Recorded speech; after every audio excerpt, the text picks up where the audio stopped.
Hola queridos hermanos de la Conferencia de Minnesota. Su servidor, el pastor Eduardo Jacobo, los saluda. Tengo aquí conmigo al pastor Rosábal, que nos está acompañando durante este trimestre. Pastor, bienvenido. Gracias, pastor. Un privilegio poder acompañarte y un saludo a ustedes, hermanos. Son la razón de nuestra existencia. Esperamos que la lección de este trimestre sea de bendición para cada uno de ustedes. Bienvenidos a tu escuela sabática. Este trimestre estaremos estudiando una nueva temática que es sumamente interesante y yo creo que realmente va a nutrir nuestra vida espiritual de una manera muy especial. Todos aquellos que están estudiando la escuela sabática durante cada semana, en este trimestre que pasó, estudiaron el libro de Isaías y fue una experiencia sin igual, ¿no es cierto? Única, pastor. Realmente, Consolados, pueblo mío, llegó a mi corazón y estoy seguro que llegó al tuyo, al de nuestra iglesia, de nuestros jóvenes, de nuestras congregaciones, definitivamente. Amén. Bueno, el trimestre que está comenzando verdaderamente va a tocar un tema sumamente importante y tiene que ver específicamente con el pacto de Dios. Wow. Así que también va a ser una temática excitante y queremos desde ya motivar a nuestros hermanos para que nos sigan a través de las diferentes redes, las transmisiones de tu escuela sabática, que durante este trimestre estará compartiendo diferentes expositores y obviamente estará llegando hasta su casa y a la casa de todos sus amigos a través de las diferentes plataformas en las redes sociales. Así que, queridos hermanos de la Conferencia de Minnesota y los que nos siguen más allá de nuestro territorio, una vez más, bienvenidos a tu escuela sabática. Y bueno, vamos a comenzar hablando un poquitito a manera de un resumen de la temática de este trimestre. Este trimestre vamos a estar hablando acerca, como ya mencioné, del pacto. Y por allí un autor hablaba acerca de que cuando se menciona la dinámica de una sociedad, de un grupo de personas, generalmente hay una inclinación natural a la desestabilización, al temor, a la dificultad, al conflicto, ¿no? Cuando uno pone, por ejemplo, a una familia bajo el mismo techo y son diferentes personas, diferentes miembros de la familia, los gustos particulares de cada quien hacen que generalmente en la dinámica eventualmente haya un conflicto, ¿verdad? Y algunas veces esos conflictos pueden ser bastante dramáticos. Y cuando ampliamos el panorama y ahora hablamos de una sociedad, pues obviamente estamos hablando de un gran desafío, ¿no? Así que, de acuerdo a este autor, la única manera de lograr la estabilidad en una sociedad y la única manera de tener orden es básicamente que sus integrantes cedan todos sus derechos a un poder absoluto. Es decir, básicamente, de acuerdo a este autor, la única manera de estabilizar una sociedad es básicamente teniendo un rey o un gobernante a quien se le dé todo a la autoridad, ¿no es cierto? Sí. Ahora, si bien es cierto, tiene cierto grado de sentido. Y ellos en forma específica mencionan ese arreglo en el contexto de un pacto, donde la sociedad le cede todos sus derechos, toda su libertad, para que entonces este personaje controle y mantenga la estabilidad en toda la sociedad. Y esa dinámica es básicamente la definición de un arreglo, de un pacto, de un acuerdo entre la autoridad y la sociedad. Bueno, interesantemente, eso no es nuevo realmente. No, definitivamente no. Porque cuando uno viene al texto bíblico, uno se da cuenta que esa fue la dinámica a través de la cual Dios interactuó con sus primeras criaturas. Nosotros nos vamos a dar cuenta que Dios verdaderamente estableció un pacto con Adán y con Eva, y ese pacto de alguna manera consistía en beneficios, en protección, en vida. Y obviamente como resultado de ello, el ser humano, el hombre, en respuesta necesitaba mantener su obediencia, su fidelidad, su entrega, su atención en ese Dios. Y eso de alguna manera ponía la creación en un nivel de estabilidad y eliminaba la posibilidad del temor, de la incertidumbre del futuro eliminaba todos los problemas que generalmente pudieran venir con una gran cantidad de personas en comunidad. Así que interesantemente durante este trimestre vamos a estar hablando acerca de los detalles de este arreglo divino entre Él como creador y nosotros como sus criaturas. Y cuando nosotros analicemos esos detalles desde una perspectiva profunda, pero a la misma vez práctica, entonces tendrá sentido la relación que nosotros tenemos con Dios como sus criaturas y Él como nuestro Padre. Amén. Y yo estoy seguro que muchos de nosotros vamos a sentirnos motivados a tener una relación más personal con ese Dios creador, con ese Padre que verdaderamente ha hecho un pacto de bendición y de beneficio para nosotros. Amén, amén. Así que, pastor, ¿por qué no nos introduces un poquitito en la primera lección? Sí, definitivamente es una lección interesantísima y un título sui generis. ¿Qué ocurrió? ¿Qué fue lo que pasó? ¿Por qué ese pacto del que nos está hablando el pastor y que Dios tenía con su pueblo, por qué se rompió? ¿Qué es lo que está sucediendo allí? Esta primera lección de este folleto quiere plantar las bases y llevarnos a la historia pasada para saber lo que pasó y que de alguna manera nosotros reflexionando en ese pasado, nuestro pacto hoy sea distinto al de ellos y podamos mantener de alguna forma pues más nuestro compromiso con Dios. Y allí está. Me gusta el texto que utiliza el autor de la lección de esta semana como el texto clave que está en Génesis 1, 26 y 27. Es un texto muy conocido. Casi se repite lo mismo en el versículo 26 que en el 27. Y dice, entonces dijo Dios, hagamos al hombre a nuestra imagen, conforme a nuestra semejanza. Y creó Dios al hombre a su imagen, varón y hembra lo creó. Lo primero que miramos acá es que, a diferencia del resto de la creación, Dios te creó a ti. Dios nos creó a nosotros, pastor, a imagen y semejanza de Dios. Y no hay cosa más reconfortante hoy en día con todas las especulaciones y las corrientes filosóficas que al lado de nuestras iglesias, de nuestras familias, de nuestros niños están creciendo, que saber que tenemos un Dios creador. No solo creador, sino que nos hizo conforme a su imagen y semejanza. Y esta lección, pastor, vamos a ver algunas cosas. Yo sé que no tenemos mucho tiempo para detallarlo, pero de alguna manera esto es lo que vamos a estar mirando. El bosquejo de la lección sería más o menos así. ¿Qué enseña la Biblia sobre nuestros orígenes? ¿Qué clase de relación quería tener Dios con la humanidad? En este caso, contigo y conmigo. ¿Y cuál fue el propósito al crear Dios un árbol de la obediencia? Habría un propósito detrás de esto. Y finalmente la esperanza que Dios le da a Adán y Eva, que a pesar de la caída hay esperanza para levantarse y continuar adelante. Amén. Desde esa perspectiva, pastor, vamos a estar mirando la lección. Claro. Y a grandes rasgos vamos a darle dando respuesta a estas 3 o 4 preguntas que son la esencia de la lección de esta semana. Okay.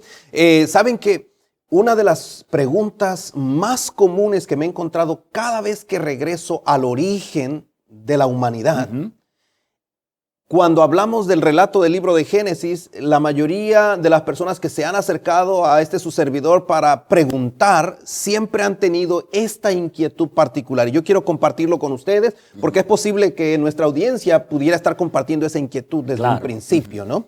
Así que una de esas preguntas que me han hecho en forma regular es, pastor, ¿por qué si Dios creó todo perfecto, como dice el relato del libro de Génesis, ¿por qué entonces había espacio? ¿Por qué había posibilidad para que todo eso se arruinara y entrara el pecado? ¿Cómo es posible que en un mundo donde todo es perfecto haya esa posibilidad?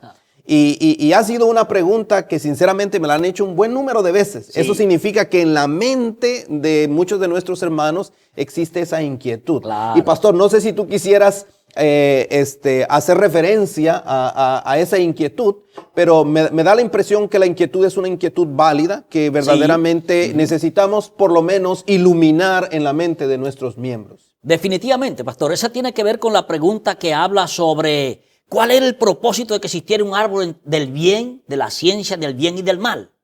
Bueno, hay varios propósitos que yo marqué acá en la lección que tienen que ver específicamente con la respuesta a esta pregunta. Y la primera de ellas es que esta prueba de que había un árbol allí le estaba diciendo a Adán y a Eva, o le estaba brindando la oportunidad de ejercer su libre albedrío. Y cuando habla de su libre albedrío, pastor, está hablando que Dios creó seres humanos, o sea, nos creó a ti y a mí, nos creó a nosotros, a ustedes que están allí, con la capacidad de razonar y de elegir y de escoger ser lo que queremos ser. De ahí la pregunta, ¿será que hay un espacio entonces para que caiga el hombre en pecado? Por supuesto que sí. Si Dios nos está dando libertad, si nos está dando esta capacidad de elegir, ahí está implícita la posibilidad de que el hombre se mantenga siéndole fiel a Dios o que el hombre escoja, como hizo en este caso, desobedecer a Dios y caer. Una segunda respuesta para esta, pastor, podría ser que Dios había hecho, además de seres libres, seres morales.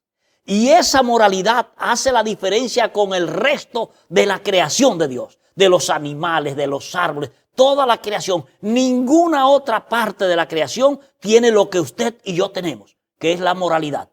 En otras palabras, es la esencia de tener en nosotros la capacidad de un ser digno creado por Dios a imagen de Dios. Y una última cosa, pastor, rapidito así, la tomé de este expositor que escribió en este libro llamado, exposición del libro de Génesis. Él escribió entre otras cosas y dijo lo siguiente: cuando Dios colocó el árbol allí para que el hombre tuviese la posibilidad de escogerlo o no escogerlo, al limitar el número a uno solo, Jehová da muestra de su misericordia, además que indica que un mandamiento no es gravoso. Dios no le puso tentaciones por donde quiera. Dios solamente puso un árbol, uno entre tantos. Pero ese único árbol es la posibilidad que en el mundo perfecto creado por la mano de Dios, el hombre podía decidir serle fiel a Dios o no serle, pastor. A grandes rasgos. Interesante. Y gracias, pastor. Definitivamente, cuando la gente aborda el tema de la perfección, da la impresión como que la presuposición con la que vienen a hacer la pregunta es que básicamente Dios no creó seres libres. Exacto. Que si es perfecto, básicamente no debe haber libertad. Todo mundo debe de estar asignado a una determinación y deben de seguirlo como que si fueran robots. Pero el simple hecho de que Dios haya puesto libertad, libre albedrío, que es una cualidad de la divinidad, ¿verdad?, hace la atmósfera posible para elecciones contrarias aún a la libertad o al buen interés de esa criatura. Y eso, un ejemplo de esa realidad es nuestra paternidad. Sí, definitivamente. Nosotros soñamos con nuestros hijos antes de que nazcan, ¿no es cierto? Sí. Y nos vemos a nosotros mismos en una familia feliz y perfecta y nuestros hijos siendo las mejores criaturas en esta tierra. Pero algunas veces nunca pensamos en la posibilidad de que esos hijos, a pesar de toda la buena educación y todo el buen interés que nosotros podamos darles, ellos puedan decidir elegir un camino diferente al que nosotros les estamos sugiriendo. Y cuando eso sucede, es triste la historia, ¿no es cierto? Wow. Y sin embargo, nosotros manifestamos ese amor por ellos, esa solicitud, ese buen interés, a pesar de esa mala elección. Me gustó ese ejemplo que pusiste, pastor, porque algunos me han dicho por ahí, pastor, le dije a mi hijo, dejaste de ser mi hijo hoy. No, tu hijo nunca dejará de ser tu hijo porque escoja hacer lo que tú quieres y lo que crees que es mejor para él, o cuando escoja lo contrario, siempre será tu hijo. Y Dios tenía claro eso en su mente. Su creación, nosotros, sus hijos, teníamos la libertad. Si escogíamos serle fiel, seguíamos siendo sus hijos. De otra manera, Él sigue con los brazos abiertos, esperándonos. Y hay lecciones que tenemos que aprender hoy para nuestros jóvenes en la iglesia, para tus muchachos, para nuestros sobrinos, estos seres que a veces los queremos proteger tanto y los queremos hacer roboces dirigidos desde nuestras manos. No, dale la libertad que Dios le dio. Esa libertad que Él te dio primero a ti, concédesela a ellos. Y hay que correr el riesgo. Hay que enseñarle, por supuesto, pero hay que dejarles a ellos su espacio. Y definitivamente, Dios siempre estará al control y pase lo que suceda, pues habrá esperanza para ellos. Y de paso, aprovecho esta oportunidad para mencionarle a muchos de nuestros hermanos que algunas veces se sienten defraudados porque han hecho el mejor de sus esfuerzos y sus hijos algunas veces han decidido un camino diferente al que se les ha enseñado. No se sienta defraudado. Usted haga la mejor parte, haga su mejor esfuerzo, ame a su criatura, dele la oportunidad de tomar decisiones y sobre todo, Ayúdele cuando está pequeño a tomar decisiones en cosas insignificantes, de tal manera que él pueda ver el resultado y el impacto de esas decisiones en cosas que no le afectan a su vida. Pero cuando él llegue a la adolescencia y a la juventud y tenga que tomar decisiones de cosas que sí son importantes, él ya practicó, y sobre todo en el contexto de su familia, entendió cuál era la lección importante a considerar y cómo podía utilizar su libre albedrío de una manera apropiada. Wow. Y yo creo que eso de alguna manera va a beneficiar la paternidad de nuestros hermanos. Por supuesto. Y una asterisquita más que voy a tocar, pastor, sobre Adelante. Eso tiene que ver con nosotros los padres o los tutores. No creas que eres el padre perfecto, no soy el pastor perfecto, somos seres humanos que tropezamos y nos caemos. A veces nos sentimos defraudados porque quizás no dimos el mejor ejemplo a nuestros hijos, a los que estamos enseñando, porque tropezamos y nos caímos. Tú también y yo podemos ejercer nuestra libertad. La caída no significa que sería un mal ejemplo para siempre para tus hijos. La caída sería una experiencia para retomar tu vida de una manera que ellos vean. Yo me separé, yo tropecé y caí, pero como papá y mamá, como el maestro, como mi pastor, como la gente que está cerca se levantó, yo también lo puedo hacer. Y aprendamos también de eso, de nuestros errores, al elegir lo que no esperaba Dios que eligiéramos, pero que por nuestra libertad lo hicimos. Entonces, estas cosas también nos puedan ayudar para nuestro fortalecimiento y el crecimiento y las relaciones en familia y como iglesia. Amén. Pastor, entro en otra pregunta que me han hecho y aprovecho esta oportunidad, ¿no? Porque estamos tocando obviamente estos aspectos en el contexto de el pacto que Dios hizo con Adán en el huerto del Edén. Y ahorita vamos específicamente al elemento del pacto. Pero otra de las preguntas que me han hecho es, si Dios nos hizo a su imagen, como dice el texto bíblico, ¿significa entonces que Dios tiene un cuerpo como el nuestro? Porque obviamente fuimos hechos a imagen de Dios. Así que, ¿qué le podríamos responder, pastor, a las personas que tienen un poquito de confusión acerca del concepto de la imagen de Dios en nosotros? Sí, pastor. Es una imagen muy popular. Yo también me la hice cuando era más joven. E incluso pregunté y las respuestas que me dieron no fueron las que yo esperaba. Ahora que tengo un poquito más de experiencia, no sé si las respuestas que le voy a dar es la que tú esperas, pero algo tiene que ver con nuestros orígenes. Cuando Dios creó al hombre, y la Biblia dice, lo creó a imagen de Dios, lo creó, varón y hembra lo creó, lo primero que viene a mi mente es un ser humano con figura así como nosotros. Quizás no acá de la cultura occidental con estos trajes y estas corbatas que tenemos, más bien un poco allá la cultura oriental en los tiempos de Jesús. Pero ¿realmente es Dios así? ¿Qué dice la Biblia? ¿Será que hay algo en la Biblia que nos dice acerca de estas cosas? Le voy a mencionar solamente dos textos rapidito. El primero tiene que ver con el sexo, varón y hembra los creó, y fue cuando los fariseos por allá en el capítulo 19 de Mateo le preguntaron a Jesús, bueno, cuando esta mujer resucite y los 7 que se estuvieron con ella que eran hermanos, ¿cuál va a ser su marido? La respuesta de Jesús fue esta: oh, ignoráis, erráis ignorando las escrituras, porque en el cielo no seremos como los ángeles, que ni nos casaremos ni nos daremos en casamiento. Ese texto nos da una pequeña luz para poder comprender de alguna manera cómo es nuestra imagen acerca de Dios.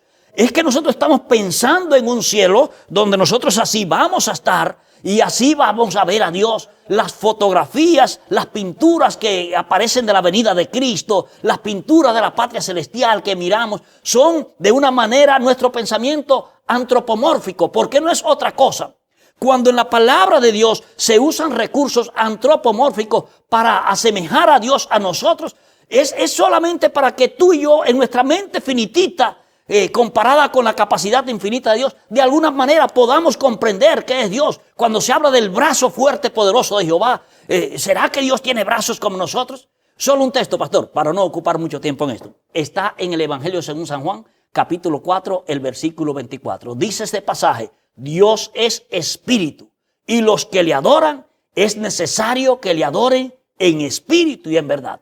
Es una de las respuestas más grandes que tenemos. ¿Cuál es la naturaleza de Dios? Dios es espíritu. Aún así, no tengo todas las respuestas para dártela. Y solamente me quedaría con este pasaje de Deuteronomio 29 que dice que hay cosas secretas que pertenecen a Dios. Hay un momento donde con claridad vamos a tener todo esto, pero de alguna manera sí la Biblia no nos deja en oscuridad y nos muestra un poco cómo va a ser nuestra naturaleza y nuestra imagen que fue hecha a imagen de Dios. Varón y hembra nos creó y alabado sea el Señor por eso. Adelante, pastor. Bueno, interesante, ¿no? En algún momento dado debemos recordar que Jesús tuvo que encarnarse para poder ministrarle al ser humano, ¿no? Así que es obvio que si tuvo que encarnarse, pues tenía que venir de otra naturaleza. De otro. ¿Verdad? Así que es evidente. El hecho de que tengamos la imagen de Dios significa que tenemos características y cualidades. Y sabes, pastor, que más allá de eso, nosotros reflejamos la imagen de Dios aún en la institución del matrimonio. La dinámica de la institución del matrimonio es un reflejo de la dinámica de la divinidad. Amén. Así que por lo tanto hay muchos elementos en la experiencia y en la práctica de la vida del ser humano que son tomados directamente de la imagen de Dios. Pero bueno, marchemos hacia adelante porque el tiempo se nos va y estamos casi para terminar, ¿no? Pastor, la lección habla un poquitito acerca de la identidad del ser humano. Hay preguntas que el ser humano tiene en forma básica. ¿Quiénes somos? ¿De dónde venimos? ¿Para dónde vamos? ¿Por qué estamos aquí? ¿Cómo llegamos aquí? ¿No? Y yo me pongo algunas veces a ver algunos videos en YouTube acerca de la exploración en el universo. Ahora con los grandes telescopios que están construyendo, ¿verdad? Y la insaciable necesidad por entender la dinámica del universo. Háblanos un poquitito de esta dimensión de la lección, pastor. Cuando hablamos acerca de los orígenes y sobre todo la dinámica que nosotros tenemos para con este Dios en el contexto de un pacto. Amén. Gracias, pastor. Mire, a grandes rasgos, rápidamente, porque el tiempo ha corrido. Cuando estamos hablando de los orígenes, el capítulo 1 de Génesis y el capítulo 2 de Génesis, está todo lo que nosotros necesitamos saber acerca de la creación. Muchos de nosotros, como yo mismo pensé en algún momento, que cuando Dios dice, en el principio creó Dios los cielos y la tierra, había creado el universo vasto y todas estas galaxias que rodean al universo. Pero cuando vamos con profundidad y vamos a nuestra doctrina de la creación, nos damos cuenta que Dios ya existía en otros mundos. Satanás fue a intentar hacer caer a otros mundos. Cuando Dios creó nuestro universo, creó nuestro planeta, nuestras galaxias, nuestra Vía Láctea a la cual nosotros pertenecemos, que es apenas un puntito en todo el vasto universo. ¿Qué nos dice esto del Dios como creador? Nos está diciendo que Dios estaba pensando también en nosotros. Imagínese usted, un ser humano, cuando no había salido de Cuba, pastor, y rapidito les cuento. Yo pensaba que Cuba era lo más grande que existía. Cuando yo escuchaba que algunos decían, fui a la capital y yo no había ido, yo decía, cuando yo llegué a la capital de Cuba, ¿cómo va a ser? Y yo pensé que estaba descubriendo el mundo. Ahora que uno ha podido, gracias a Dios, salir un poquito y mirar y ver cómo podemos llegar aquí mismo a nuestro planeta Tierra, a tantos lugares que tú ves, tantas cosas por descubrir, tú dices, alabado sea Dios, cómo Dios hizo esto tan grande, tan perfecto, especialmente para ti y para mí. Ahora, una cosa, y voy a ir cerrando con esto, pastor. Cuando Dios te creó a ti, y hablando de la esencia de lo que Dios había dicho para nosotros, algo que no podemos dejar de decir en esta hora es que todo lo que podemos decir es que nuestra naturaleza física, mental y espiritual reflejamos de alguna manera a nuestro Creador divino. Amén. Aún allá afuera, dice Pablo en Romanos 1:18 al 21, que las cosas invisibles de Él, su eterno poder y deidad, se hacen claramente visibles en la creación. Alabado sea el Señor. Amén. Allí está la imagen, el sello de Dios perfecto para un mundo que lástima que cayó en pecado, pero vamos a ver ya en la conclusión que definitivamente hay solución y por eso es que estamos aquí nosotros. No solo para contar los orígenes, no solo para contar la dinámica que Dios quiere tener con nosotros, no solo para contar que Dios nos sigue amando, sino para decir que todavía hay oportunidad, pastor. Amén, amén. Y eso es precisamente donde queremos terminar en esta mañana. El hecho de que verdaderamente Dios haya puesto un árbol en el centro del huerto y le haya dado esa libertad, haya bendecido a la humanidad, a Adán y a Eva, y les haya mostrado toda su bondad y misericordia y su amor, y les haya dado esa libertad para que entonces ellos decidieran obedecer o desobedecer, si así lo decidían. Sí. De alguna manera refleja el pacto de bondad, de misericordia en el cual Dios quiere entrar con todas sus criaturas. Amén. Y hoy en día los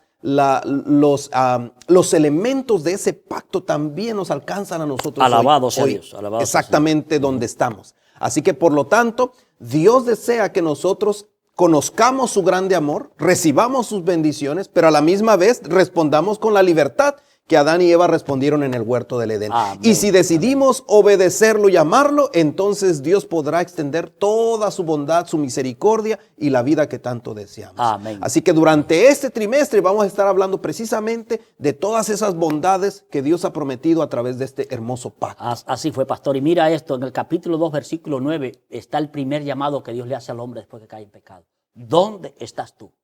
Cuando me preguntan así, uno se pone a temblar porque sabe que cometió algo malo. Cuando vienen y uno sabe, por algo dice la Biblia, impío y sin que nadie lo persiga. Adán y Eva se escondieron, pero la pregunta de Dios fue el primer llamado de Dios desde allá, y ha seguido viniendo y estará mientras exista un ser humano en este mundo que necesite salvación. Dios va a estar preguntando, ¿dónde estás tú? No para acusarte, sino para salvar. Amén. Gloria sea al Señor. Esperamos, queridos hermanos y amigos, que durante esta semana, al estudiar el repaso de la lección, usted pueda ser motivado a acercarse con plena certidumbre de fe a nuestro Señor Jesucristo y por ende al trono de la gracia de nuestro Dios. De tal manera que pueda recibir todas las bendiciones que este Dios amante quiere derramar sobre usted. Amén. Así que, pastor, ¿por qué no nos despides en oración y Por terminamos? supuesto, claro que sí. Gracias, Dios nuestro, porque tú eres un Dios de pacto, de un pacto eterno. Amén. Cuando nosotros fallamos en el pacto, Él nunca fallará. Siempre estarás con los brazos abiertos esperando por nosotros. Siempre nos estarás buscando, Señor, para salvarnos, para darnos una segunda oportunidad, para levantarnos, Señor. Gracias por tu pacto. Gracias por tu amor y ayúdanos, por favor. Danos la fuerza, la sabiduría necesaria para mantenernos conectados a ti y que este pacto también sea una bendición en mi vida, en nuestras vidas y en la vida de los que nos están mirando. En el nombre de Cristo Jesús. Amén, Señor. Amén. Amén. Que Dios te bendiga, querido hermano. Nos vemos.